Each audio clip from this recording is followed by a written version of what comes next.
Why does my phone die so fast? 1. Running too many apps at the same time. When you have multiple apps running in the background, it can drain your battery quickly.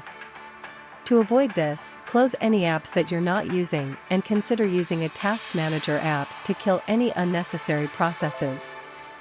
2. Using the phone while it's charging. It's tempting to use your phone while it's charging, but this can slow down the charging process and potentially damage your battery. Try to avoid using your phone while it's charging, or at least limit your usage. 3. Leaving your phone in the sun. Heat can damage your phone's battery, so try to avoid leaving it in direct sunlight for long periods of time. This is especially important if you live in a hot climate. 4. Using the phone while it has a low battery. When your phone's battery is low, it works harder to keep the device running, which can drain the battery even faster. To avoid this, make sure to charge your phone before the battery gets too low. 5. Not using the phone for a long time. If you don't use your phone for an extended period, the battery can drain completely.